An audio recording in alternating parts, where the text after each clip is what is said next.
மனம், mind and it's powers. மேல்நாட்டில் என்னமோ ஹிப்னாசிஸுங்கிறான், அல்லது மெஸ்மரிசம்ங்கிறான், மனோவசியம்ங்கிறான். ஒருவன் தன்னுடைய உள்ளத்தின் ஆற்றலால் இன்னொருவனுடைய உள்ளத்தை வசப்படுத்த முடியுங்கிறான். சரி, செய்யுங்க, வேணாங்களே. அதை யாரா கண்டுபிடிச்சான்னா, அவன் சொல்கிறான் மெஸ்மர்னு ஒருத்தர் கண்டுபிடிச்சாரு, அதனால தான் மெஸ்மரிசம். அது வரைக்கும் மனிதனுக்கு எல்லாம் தெரியாமல் இருந்ததுன்னு. இங்கே மனத்தை வசப்படுத்துவதும் மனத்தின் அடக்கத்தினாலே உலகத்தையே வசப்படுத்துவதும் ஆண்டாண்டு காலமாக நடந்து கொண்டிருக்கிறது. துருவனுடைய தவம் பற்றி சொல்லும்போது புராணம் என்ன சொல்லுது?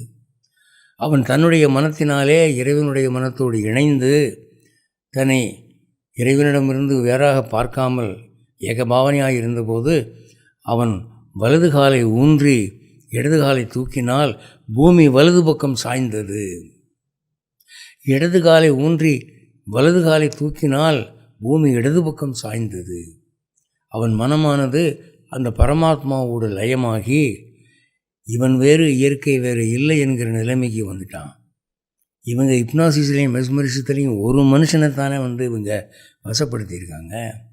இவன் இறைவனையே இந்த இயற்கையை வசப்படுத்தினான் என்று புராணம் சொல்லுது இல்லையா? அப்போது மனோவசியம் பற்றி இந்தியர்கள் என்ன உயரத்துக்கு போயிருந்திருக்கிறார்கள். இந்த மன அடக்கத்தின் மகிமைதானே விஸ்வாமித்திரர் இன்னொரு அண்டத்தை படைக்கிறேன் என்று தொடங்கியது. இந்த மன அடக்கத்தின் மகிமைதானே முனிவர்கள் சபித்ததும் வாழ்த்தியதும். அப்போ இவனுக்கு மென்டல் கண்ட்ரோல்னால் என்னன்னு தெரியாமல் இருந்தா இது சயின்டிஃபிக் இல்லையா?